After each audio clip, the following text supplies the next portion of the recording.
Hallelujah. Siyambonga kuJesu ngoku ke bazalwane sikwinkonzo enobunzulu kakhulu inkonzo yePasika ngenda icacisa ke nomgqibelo phelileyo ukuthi inkonzo yokukhunjulwa kwethu ekoneni kwethu kumatyala wethu sabonelwa icebo nguye uThixo lokuthi sihlangulwe kwizono. Amen. Ngoku ke sizawungena kwinkonzo namhlanje sikwinkonzo yesidlo senkosi Yesu. Umuntu nomuntu ngofuneka azilungise inhliziyo yakhe ibe ngcwele. Sizawufunda amazwi. Cela nje sithathe iBhayibhile zethu. Sawuqala kwincwadi kaMateyu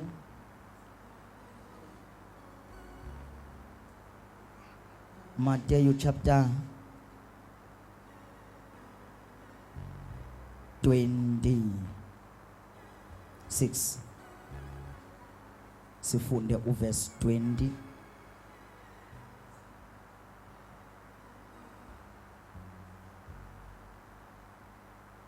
Verse 20 siyophela ku-20. Ndikhalela uzifunda sibe ninzi ke bazalwane ngenxa yokuthi andifuni into yoba ngabana kube nento esizoyigqwagqwa ngoba sihleli apha sizofundiswa ngamazwi kaKristu. So andikhalela into yoba ndifunde iverses ezimbalwa, ndikhalela ukuzifunda zibe ninzi. Sawuqala kuverse 20 siyophuma kuverse 29 kuMateyu. Cela uyibambe kanjalo le kaMatthew chapter 26 from verse 20 to 29, uyibambe kanjalo. Then uhambele phambili umgamana ungene kuJohn chapter 7.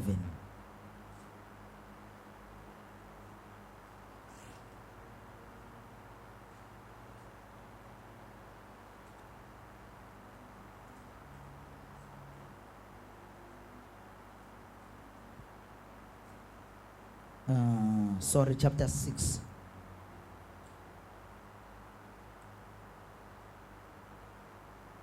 Verse 53.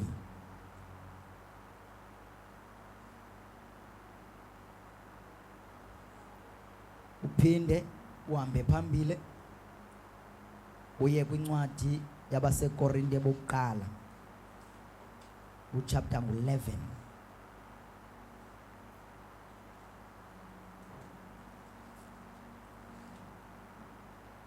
Sifunde uverse 17.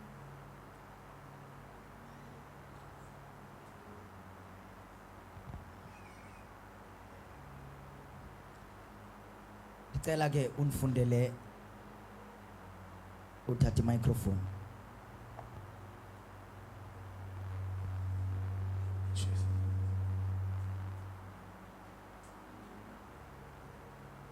Yes, Jesus. Jesus. Incwadi kaMateyu chapter 26 verse 20. Sihloko ndaba ipasika yokugqibela nesidlo senkosi. Njengoba benike ndayicacisa phaya ngomgqibelo ukuthi ipasika ayiqalanga apha kuJesu, but yaqala from the Old Testament. Then kwaze kwathiwa ze siyikhumbule ipasika kwesizukulwana ngesizukulwana. That's why nangoko Yesu kwakulixesha lepasika, ngeli xesha kwenzeka ipasika. That's why iBhayibheli sithi ipasika yokugqibela, isidlo senkosi nepasika yokugqibela. Kwakuhlwa ke wahlala ngasesithebeni nabalishumi elinababini. Xa badlayo wathi, inene ndithi kuni, omnye kuni aba uya kundingcatha. Bazabe buhlungu kakhulu, baqala ukuthi kuye bonke ngabanye, ingaba ndimini na Nkosi? Waphendula ke yena wathi, osithe ncu nam isandla esityeni, nguye lowo uya kundingcatha. Unyana wonke Uthi uYesu apha uhleli nabafundi bakhe etafileni badla isidlo, baza kudla isidlo sepasika. Then iBhayibheli ithi apha phakathi kwakhe nabafundi bakhe wathi uYesu, omnye apha phakathi kwenu uza kundingcatha. Baqala baba buhlungu bonke ngabanye. Ingulowo wazibuzela kuYesu, ingaba ndim na Nkosi? Ngoku siyisuse pha eBhayibhelini siyizise kuthi nangoku kweli lethu ixesha basekhona abantu abadla noYesu etafileni, babuye bamjikele bamncatshe ngokuthi babuyele ezintweni zehlabathi sele besindisiwe. Then abafundi bakaYesu ndibathandela into yoba ingulowo nalowo ezazi into yoba ndinobudlelwane obuhle noYesu. Zange kubekho mntu othi ingangabi ndim lo uza kungatsha. Bonke basuka baba buhlungu, yangulowo woyikela yena, ingaba ndim nalowo ekuprofethwa ngaye apho. Isizukulwana sethu sigcwele ngabantu abaphusha intshumayelo, abantu abathi xa kusunyayelwa ayithatha intshumayelo ayityhalele kolapha ecaleni kwakhe. That's why abantu banamhlanje abatshintshi, noma besitya ipasika kodwa abatshintshi. Bayazitya ipasika baphinde babuye bamngcathe uYesu ngoba bohlulwa into eyi-1, kukuthi nxa kuthethwe isiprofethi esinjengesi ubani nobana zigoca-goce yena.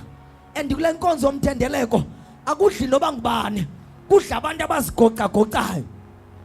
Esidlweni senkosi uYesu kudla abantu abakwazi uzigoca-goca, abantu abakwazi ukwenza lento okuthiwa yi-self-introspection.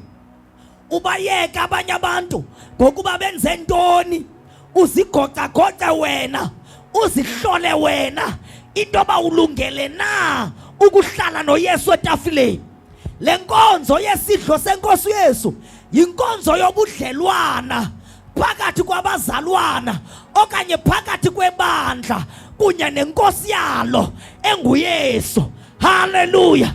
That's why abantu abangakhange basidle isidlo senkosi bangabantu abangamazi nomazi uJesu, bathi noma bayashunyayezwa nguye kodwa batshilekelwa nguye ngoba bakahlali naye etafileni badle naye isidlo sobudlelwane.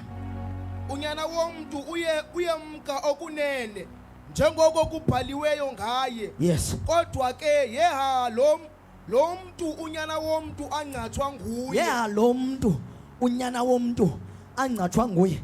Ewe kuprofetiwa kwathiwa uYesu uzawuza azofela abantu, but ke ngokuthiwa yeah lo esisikhubekiso sokungcathwa kaYesu esizawuza ngaye. Ngamanye amagama umuntu uyasichuzela into abangabani ukhetha ufolisha kweliphicala. Iprofesi yokuthi ngensuku zokugqibela kuyawubakho abantu abangevayo, kuyawubakho abantu abazithanda iziqu zabo, kuyawubakho abantu abangabatyholi, ayisoze itshintshe lo profesi, izawuhlala imile. Hallelujah. Kodwa ngumuntu ozikhethelayo into yoba ndikhetha ukukhanwa sisiprofeto esiza kundisa esihogweni na, okanye ndikhetha ukukhanwa sisiprofeto esindisa ezulwini. Hallelujah.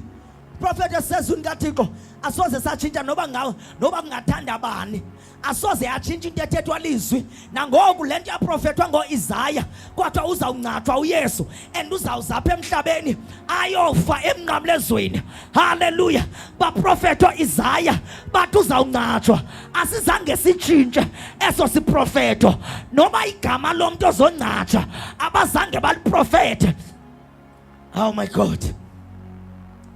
Uyabona xa kuthelwa ngento ekuthiwa yiprofesi efana nalena kaJudas, kubekwa into yokuthi kuza kwenzeka le nale nale, but akabekwa umuntu ozokwenza loo nto. Iba nguye umuntu ozithatha yozifaka kulaa nto. UJudas yaba nguye umuntu owasithatha wayozifaka ezihlangwini zalaa mntu ekwaprofethwa ngaye ngasoze satshintsha isiprofeto, and kuyanyanzeleka sizalisekile. Hallelujah. Kodwa umuntu ufuneka azikhethe into yoba asinozaliseka ngami isiprofeto esibi esichasene nentando kaThixo. Hallelujah. Hallelujah. Nangoku abafundi bakaYesu bathi xa behleli naye etafileni, yangulowo nalowo wazibuza into yoba ingaba ndim na Nkosi. Lo mbuzo bazibuza wona ngumbuzo woloyiko lokuba akuba bayazityhola. Hallelujah. Into nayo bazama ukuthi ndincede Nkosi uYesu ingabi ndim. Ukuba ndim ndicela uguquka ngoku. That's why besithi ngaba ndim na Nkosi, because they are ready to repent. Ngekumlungele ukuba ebengazalwanga lo mntu ungcatha uYesu, ngekumlungela uba ebengazalwanga. Ibuhlungu into yokushiywa kaYesu, yokungcathwa kaYesu nangabantu abakhululwe nguye. Wafa uYesu wafela izono zethu, but sithi sesixolelwe izono sibuyele ehlabathini. Then ibuhlungu into yokungcathwa kaYesu ngabantu abakhululwe nguye, ngoba iBhayibhile ithi lo mntu ungcatha uYesu ngekungcono uba ebengakhange aqale nozalwa. Yabona xa ngaba iBhayibhile sithi ngekungcono uba ungakhange uqale nozalwa, izama ukubonisa into abangabana ngoba ibuhlungu into ezakwehlela ingaphezu kwezinto zonke ezike zehlela abantu emhlabeni. Waphendula ke uYuda lowo wamncatshayo wathi ingaba ndim yini na? Waphendula uYuda wathi ingaba ndim na? Ewe. Athi yena kuye uselutshilo nawe. Sewutshilo nawe. Bakubona ukuba bayadla ke uYesu wasithabatha isonka. Bakubona ukuba bayadla wasithabatha isonka. Wathi akusikelela waqhekeza. Yes. Wanika abafundi wathi thabathani nidle ngumzimba wam lo. Yes. Wayithabatha nendebe wabulela wabanika esithi selani kuyo nonke kuba ligazi lam eli lomnqophiso omtsha. Yes. Eliphalala ngenxa yabaninzi ukuze kuxolelwe izono. Yeke kanjalo iya kwincwadi kaJohn uzophinda ubuyele kuyo ube kumne kuyo. Incwadi kaJohn chapter 6. Yes. Verse 53. Jesus. Wathi ngoko uYesu kuwo, inene ndithi kuni ukuba anithanga niyidle inyama yonyana womntu nilisele igazi lakhe aninabo ubomi kuni. Ukuba anithanga nidle inyama yonyana womuntu onguYesu Kristu, nokuba anithanga nisele igazi lakhe aninabo ubomi kuni. Ngamanye amagama, noba unganegama lokuthi usindisiwe, but xa ungekafikelele ekuthini uyidle inyama kaYesu, usele igazi lakhe, awukabi nabo ubomi kuwe. Lowo uyidlayo eyam inyama alisele elam igazi unobomi obungunaphakade. Lo uyidlayo inyama yam ndinguJesu alisele elam igazi, lo mntu lowo unobomi obungunaphakade. Ndaye mna ndiya kumvusa ngomhla Ngomhla wokugqibela. wokugqibela ndiza kumvusa lo mntu. Kuba inyama yam ikukudla, Inyama yam ikukudla, inyaniso negazi lam liluselo. liluselo. Inyaniso. Yes. Lowo uyidlayo eyam inyama alisele elam igazi uhleli kum nam Ndihleli ndihleli kuye. kuye. Lento ndiyitshoyo ukuthi isidlo senkosi, it was the fellowship, i-relationship yayiphildwa nguYesu phakathi kwakhe nabazalwane okanye abantu abakholwayo. That's why nangoku funeka umntu nomntu njengoba ngoku sizawungena esidlweni senkosi Yesu, umntu nomntu azakhela ubuhlobo kunye naye. Hallelujah, hallelujah.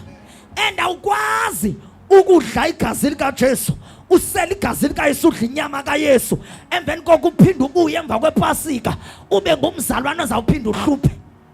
Awukwazi into yoba ungadla inyama kaJesu, usele negazi likaJesu, ubuye ube ngumzalwana ongakwazi uthandaza, ubuye ube ngumzalwana ohluphayo, ubuye ube ngumzalwana olokwedinga imvuselelo ngamaxesha onke. Hallelujah. Ngoba xa unegazi, xa usela igazi lakhe, xa udla inyama yakhe, unobudlelwane naye, awusadingi kwabani ukuba makakuvuselele, ngoba imvuselelo yakhe ilapha egazini lakhe, imvuselelo yakhe ilapha enyameni yakhe. Njengoko ubawo ophilileyo wandithumayo, Yes. ndibe nam ndiphilile ngenxa enobawo. Qhubekeka iya kwincwadi yabaseKorinte.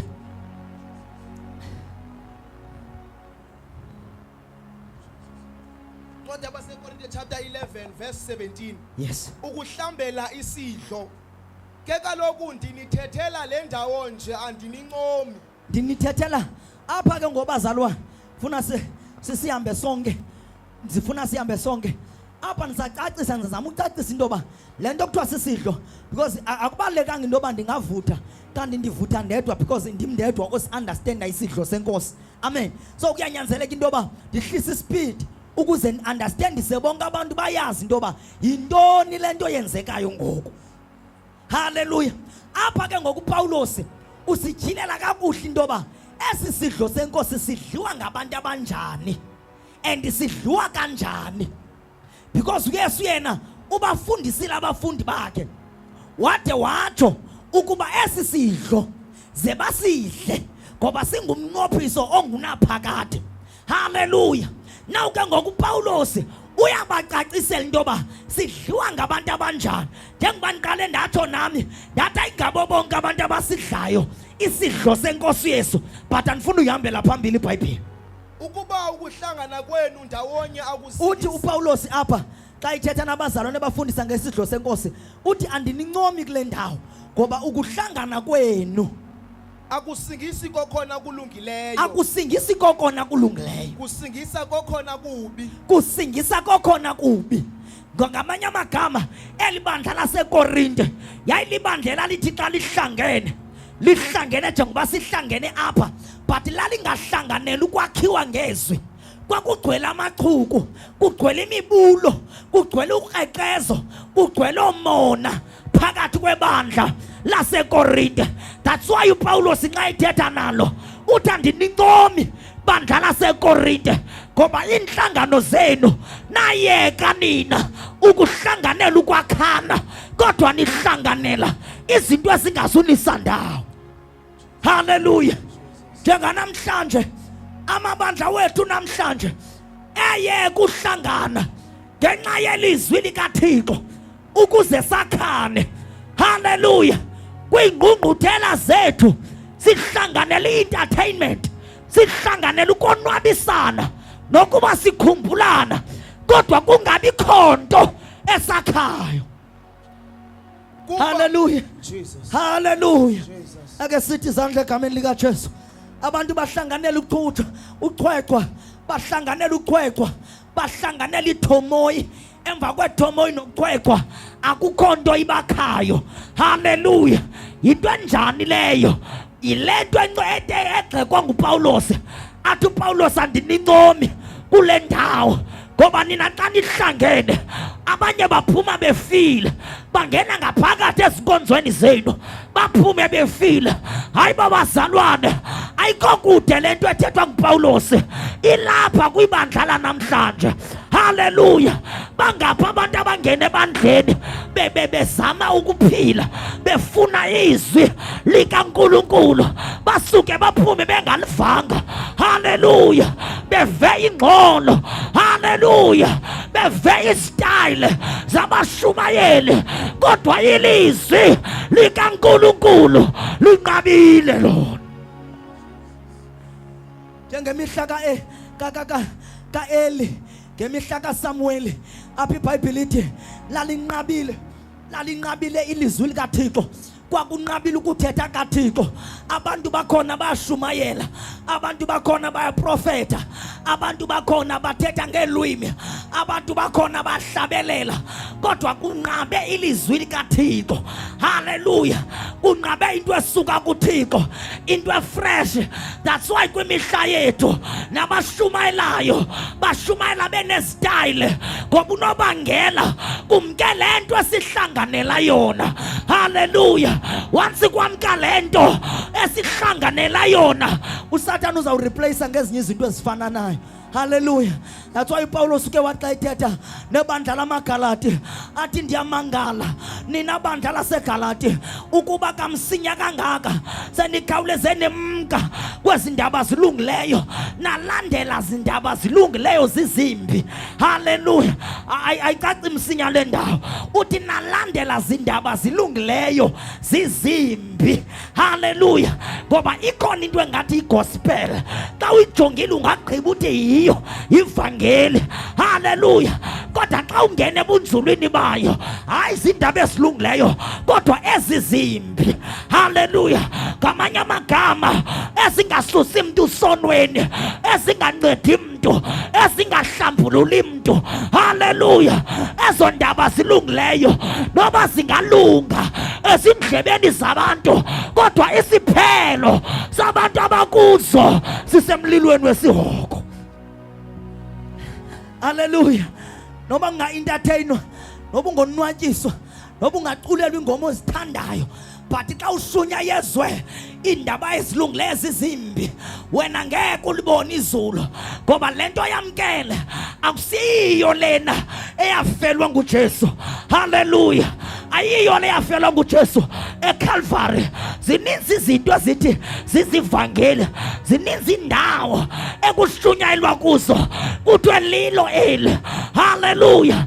Kodwa abantu bakamoya bathi xa behlona ngomoya baqonda ikabililo elafelwa nguYesu. Hallelujah. Ngoba elafelwa nguYesu likhatshwa ngumoya oyingcwele, lihanjiswa ngumoya oyingcwele, yonke into yenziwa nguye umoya oyingcwele. Abazalwana banamhlanje bathi noba bayakhonza indlebe zivalekile.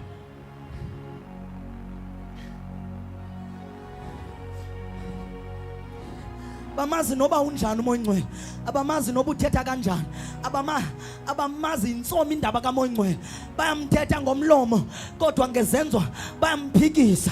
Bahamba neeprogram zecawe zabo, bamshiya ngasemva yena. Hayi, abamshina ngasemva, bamkhuphela ngaphandle endaweni ekumele uba ulawula kuyo, yona ndawo bamkhuphela ngaphandle. Uthi uPawulos nxa ithetha nalo Magalati, ndiyamangala into yoba kwamsinya kangaka nisuke naswaya nemka kwezi ndaba ezilungileyo, nalandela zindaba zilungileyo zizimbi. Ndiyamthanda uPawulos uthi xa eqhubekeka kule ndawo athi bazalwana ndiyaniqononondisa ukuba noma kungasuka isithunywa ezulwini noma kungabuya mna kwamna ndibuye ndizojika le nto endinifundise yona ze nazi intoba lowo mntu lowo liqoke ngoba nyani le ndininike yona. Haleluya. Nyaniswe msulwa, nyaniswe yafelwa nguJesu waseNazaretha. Makungabikho bani ophinda beke esinye isiseko ngoba ilitye lesiseko selibekiwe. Umuntu nomuntu ngoko makathathe ngokwakha phezu kweli litye ngoba lona libekiwe.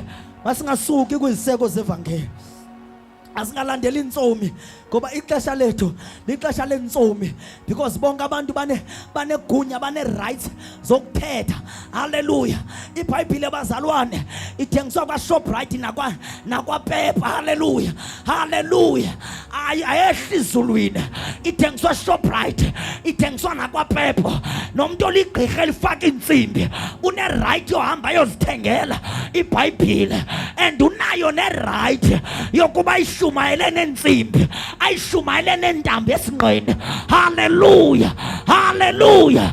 Kodwa ngoku abantu abanomlilo ngabantu abazaba ngumahluko ngoba bazawuzana itshisa, izawutshisa namagqirha aphethe iBhayibhile. Haleluya.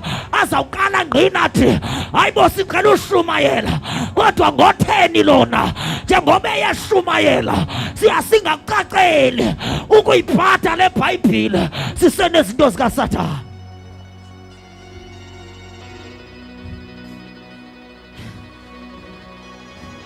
Phetha ngesidlo senkosi, power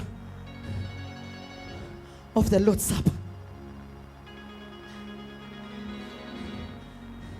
Ibandla lanamhlanje alinabudlelwane naye. Kulula ujola xa ungenabudlelwane, because amantombazana amahle phandle, amadoda amahle phandle ahamba ngeepolo. Xa ungakhange udle esithebeni kunye naye, xa ungakhange ulisele igazi lakhe, kulula ukuhamba utshanywa ngamantombazana.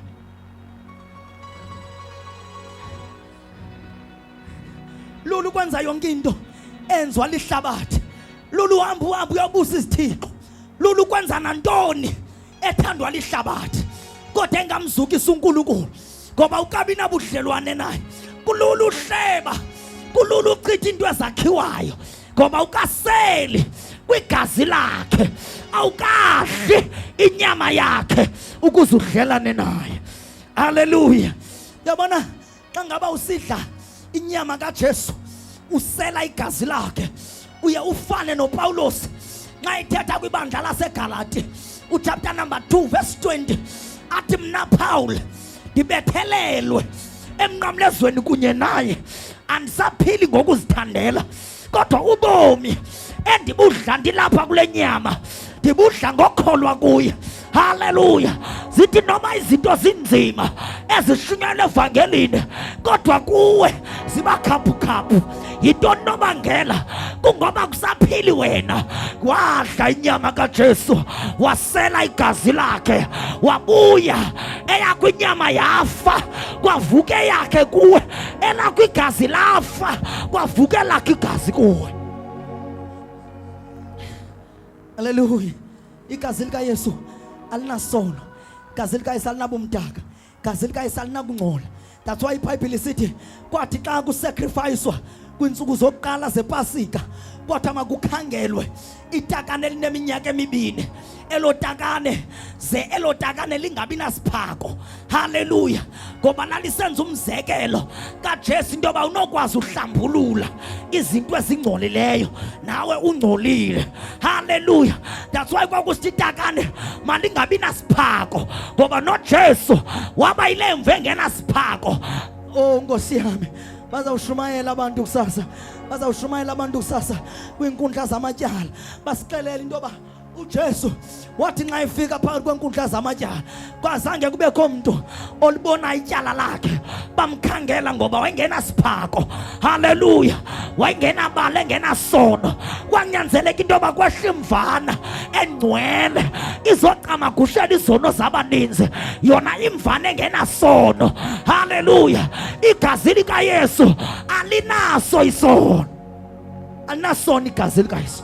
Awukwazi uqhubeka wone ungenwe ligazi lakhe, awukwazi usela igazi lakhe kube lula ukwenza isono. Yazi generation yethu ngabantu abangamnakanga uYesu, bathi besindisiwe kube lula ukwenza noba yintoni, nalapha emlonyeni wabo uphuma amagama arharha. Haleluya. Uthi haleluya, uthi uPetros, I mean uJames, nxa ethetha uthi akunako bazalwana ukuba emthonjeni oyi-1 kungaphuma amanzi aswiti narharha. Oh my God, nakuthi njengoba singabazalwane akukwazi uphuma amazwi arharha emlonyeni kuphinde kuphuma amanzi aswiti. Kunengxaki kulo mthombo onguwe, lo mthombo onguwe unengxaki. Xa ukwazi uphuma amanzi arharha aphinde uphuma sweet, which is lo mthombo umdaka, awukho clean lo mthombo. Igazi likaYesu lingcwele, and igazi likaYesu once walisela igazi likaYesu liyatransformwa elakho igazi. Akuhlali nezifo apha egazini lakho ngoba kungena igazi eline-victory, elinokoyika. Haleluya. Noma iSouth Africa ingabethwa ngeziqalekiso, noma ihlabathi lonke lingabethwa ngobhubhane ngepandemic ezininzi, kodwa basele egazini. Haleluya. Asingeni kubo nezo pandemic. Funda sothandaza kuba kuqala ke nakuhlangana ebandleni, ndiyeva ukuba kubakho izahlukahlukano phakathi kwenu, kuba kwi-divisions. Nakuhlangana ikona lento ukuba xa kuhlangene ngabazalwane kube kwi-divisions, kungavanwa. Uzalisela kanjani igazi likaYesu nomzalwane omcapukelayo? Asikwazi thina singabazalwane, kodwa uyazazi into yoba unengxaki nomzalwane othile. Uzalisela kanjani igazi likaYesu? Ndithi ke kufanele ukuba zikho, kuba kumele ukuba kubekho nezahlukano phakathi kwenu. Yes. Ukuze abacinkidekileyo babonakale phakathi kwenu. I-divisions zikho ngenxa yokuthi funeka kuvela abacinkidekileyo. Ukucinkideka ayikokuthetha kakhulu kukwenza ilizwi likaThixo, ayikokuthetha kakhulu kukwenza intando kaThixo. Le nto ethethwa nguThixo xa kuthiwa thobeka uyathobeka, xa kuthiwa iba nothando uba nothando, xa kuthiwa iba noxolo uba noxolo. Uzalisela kanjani igazi likaYesu? Unabantu ababambe ngenhliziyo, abanye abantu ukhonza nabo, abanye uphangela nabo, abanye uhlala nabo. Uzalisela kanjani igazi likaJesu njalo? Umdaka enhlizweni yakho, daka enhlizweni yakho, namabala angcolile enhlizweni yakho. Uzolisela kanjani igazi likaJesu unjalo? Uyazazi into abawulungelanga, unochuku apha enhlizweni yakho, ungumuntu oqeqeza ngenhliziyo. Unabantu abaqeqeza ngenhliziyo, xa unojonga iselfone zabo zigcwele amanyala ngoba yaqeqeza enhlizweni yabo. Uzalisela kanjani igazi likaYesu njalo?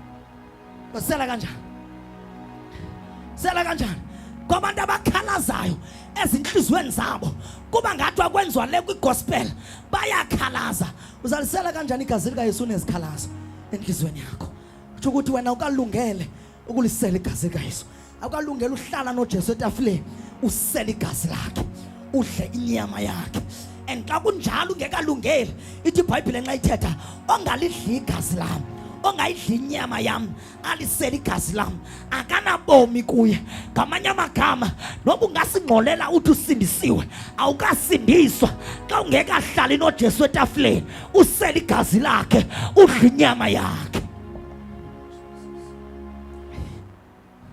Xa nikweni ngoko nithe nahlangana ndawonye, asikuko ukuba nidle usekwi-divisions, usekwi-divisions phakathi kwenu, usekwizahlukano phakathi kwenu, usekwamaquku phakathi kwenu, usekunga-understandani phakathi kwenu, usekungaqondani into yoba ubani une-character nje, ubani udalwe wanje. Kusekwi-divisions phakathi kwenu. Nizawungena kanjani kwisidlo senkosi? Haleluya. Yebazalwana, sikho secaweni la sikwivangeli, sikho secaweni asinayo newayini, asinayo. Ba ungumuntu oze unqaniwe, asinayo newine. Ba ungumuntu oze ulambile, asinalo neqhekeza lesonka. Hallelujah. Kodwa uzawusela igazi lika Jesu, ngoba igazi lika Yesu lingumoya oyingcwele, inyama yakhe ingumoya oyingcwele. Hallelujah. Izinto ezenziwe evangelini zenziwa ngokholo. Uzosela kanjani? Uzahlukana enhlizweni yakho. Kunamatyala enhlizweni yakho. Amatyala awenhliziyo yakho aziwa nguwe. iBhayibheli lithi incwadi yabaseKorinte uchapter 1 yeke soyifunda. Ithi nxa ifika ku20 iqala ku18 ithi izwi lomnqamlezo libubudenge shumayela lona ngoku. We are preaching the message of the cross. Izwi lomnqamlezo libubudenge okunene kwabo bathabalalayo, kodwa kothina abasindiswayo lingamandla kaThixo. Then aphinda athi xa iqhubeke kumbhali athi ngubani owazi umoya womuntu ongaphakathi emntwini ngaphandle kuba nowazi ingcamango zomuntu ezilapha emntwini ingenguwo umoya wakhe ongaphakathi kuye. Ngamanye amagama nami ngingumfundisi angizazi ingcamango zakho. Hallelujah. Nalapha lo muntu uhlele ecala kwakho akazazi ingcamango zakho, kodwa ngumoya wakho nguwo wodwa ozazi ingcamango zakho. Lo moya wakho lapha kuwe uyakwazi into yoba ucabanga ntoni. Uzazi kakuhle amatyala wakho aziwa nguwe. Andiwazi mina kama akawazi nomuntu lapha ecaleni kwakho. Uyazazi uba uThixo uxabene naye phi. Awungeke uhlale naye esithebeni ube nguJudas. Awungeke ube ngumncathu uhlale naye esithebeni uzazi into yoba uvani naye. Kunezinto ekudala exelela zona ongazenziyo. Abashumayeli kudala besima phezu kwenhloko yakho bavakalisa uYesu awukaguquki kude kube namhlanje. Awukwazi uba nguJudas uhlale esithebeni kunye noJesu. Uzokwenzakala. Uzokwenzakala. Sagcwele ngumona, sagcwele inkohliso, sagcwele ukuzenzisa, sagcwele ngamanyala enhlizweni yakho nasengqondweni yakho, usagcwele ngamachuku, usagcwele ngamayelenqe. Ungahlali noJesu njalo esithebeni ngoba uzokwenzakala. Uzokwenzakala. Enikweni ngoko nithe nahlangana ndawonye asikuko ukuba nidle isidlo senkosi, kuba ekudleni kwenu elowo udla okwakhe ukudla uqala adle bengekafiki abanye. Yabona apha yabona ba uYesu wasinceda ngokusithile into basityi sonka, asityi gazi, asityi wine, asityi wine, asityi sonka, asityi wine, asityi appetizer. Because abazalwane baseKorinte babexabana ngomthendeleko, awuve berhala abazalwane bexabana ngesidlo senkosi. Kuthi abanye baqale bafike eqala ngenxa yeba berhalele sasonka nala wine. Ava abazalwane abangena moya berhala bezithanda izinto abangazi understandiyo nokuba zintoni. Uyayibona izinga lokona kwebandla laseKorinte bade bone esibingelelweni bathi bezodla bezosela igazi lenkosi uYesu baphinde baxabane kwangalo.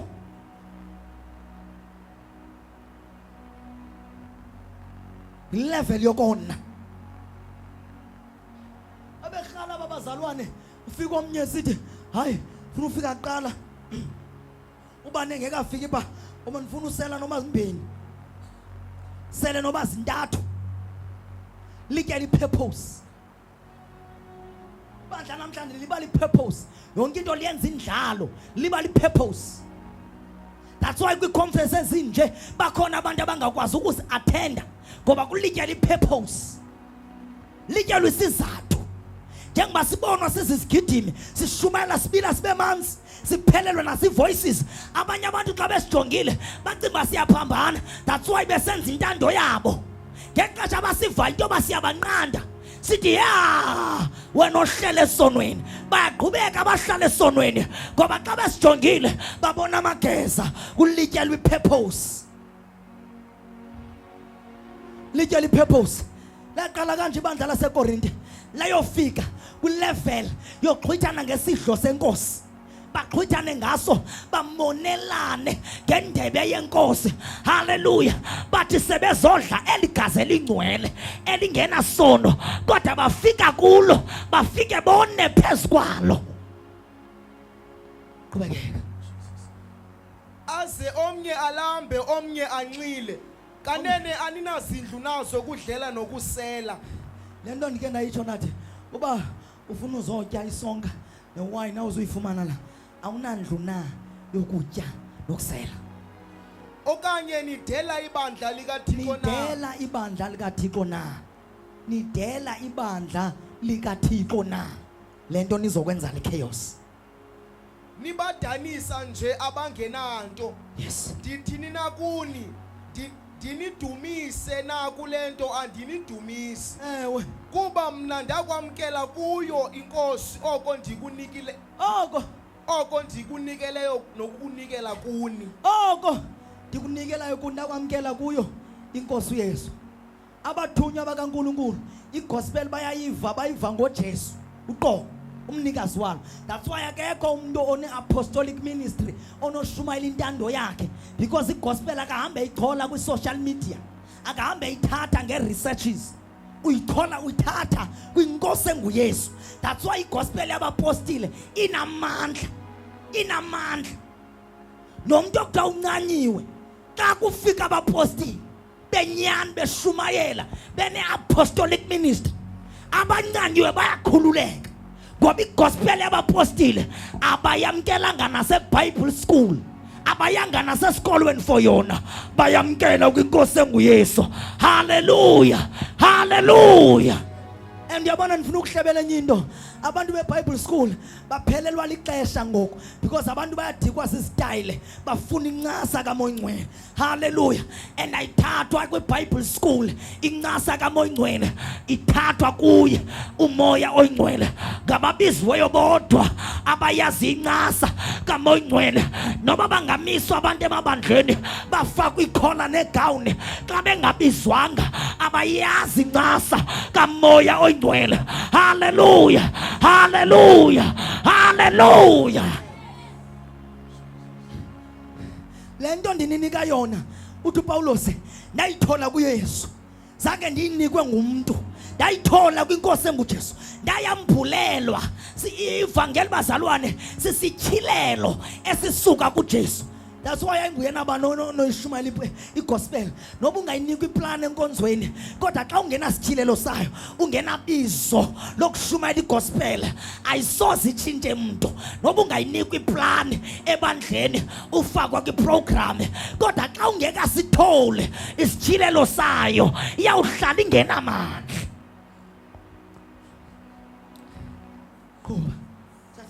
Okokuba inkosi uYesu ngobusuku eyanikelwa ngabo yathabatha isonka. Ngobusuku sawuthandaza ngoku, sawuthandaza sifikile. Ngobusuku inkosi uYesu eyanikelwa ngabo yathabatha isonka. Yaza yakuba ibulele yasiqhekeza yathi. Yaza yakuba ibulele yasiqhekeza. Thabathani nidle ngumzimba wami lo. Bazalwane, asinawukwazi ndibathandile abazalwane apha ezintsukwini xa besifunda incwadi kaMateyu. Bathi xa bebuya bengqina bathi uYesu ebeshumayela ngemizekelo. Xa eshumayela ngemizekelo esenzela into yoba nosezantsi one-low understanding level akwazi uyi-understanda le nto ezama ucaciswa nguYesu. Asinawukwazi ukuthi sesehlelwe nguMoya Ngcwele sibuye sishumayela imizekelo. Sikwazi. Indaba yesonka ngumzekelo. Indaba yewine ngumzekelo. Asikwazi ukunika umzekelo sesifike kunqo wayo. Asikwazi. Sasukunike example. Wakwalibona igazi kaYesu liwine. Wakwalibona wawubona inyama kaYesu esisonka, isonka esisibhakwa ngabantu evenkileni, nesisithengiswa evenkileni sibhakwa ngabantu. Kubuye kuthiwa ngumzimba kaYesu. Abantu batya loo nto. uYesu asimshunya Yesu asingamboni, simkholwe angene kuthi ngaphakathi. Then ke ngoxa sisiya emzimbeni wakhe engene ngobuqu bakhe, angene ngobuqu bakhe singambonanga ngamehlo enyama. Nkosi uYesu ndiyakwamkela angene ngaphakathi kwakho. then athi sengaphakathi kwakho ubuye wena uthatha isonka esingumzekelo wakhe sekhona uqobo lwakhe ngaphakathi useli wine engumzekelo wegazi lakhe saliphalele eli-original wena usafunela ungumzekelo usanqanela iwine. I want to tell you ukuba usekwi-level ye-understanding according to an example awumazi ungqowayo. That's why yonke into awukholwa ukholwa ngokubona ngoba uqala kwezi zinto zinje uhlala emizekelweni kuyadlulwa kwi-examples. Xa kusenza umzekelo ngonyana wolahleko kuyadlulwa emzekelweni abuye unyana ulahleko abe nguye nyana. Uba ulahlekile una Yesu ayingomzekelo kuwe nguwe unyana wolahleko. Asikwazi intoba sithi sesifika kwinto ezinamandla ezingumzimba kaYesu sibuye siyothenga isonka kwa Shoprite esibhakwe ngamasilams. Abantu abangamfuna umbona uJesu bakubhakela isonka bathi le into zenithi ngumzimba kaYesu, le abayibhaka ngamabomo bathi le into ezazinto nithi ngumzimba kaYesu, nithi ngumzimba kaJesu. Nina abantu bathanda imizekelo bahlala emizekelweni bangagqithe emizekelweni baye kwinto i-original. Nithathe laa nto nithi ngumzimba kaYesu ikhutshwe ibhakwe ngamamuslim. Abantu nto ngamfuna umbona uKristu.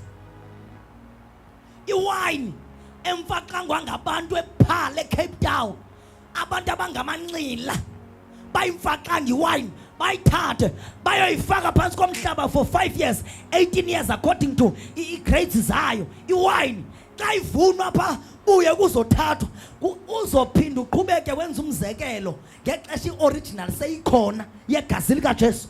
Uphinde uyofuna i-example uzehlisa ilevel yakho uyofuna i-example.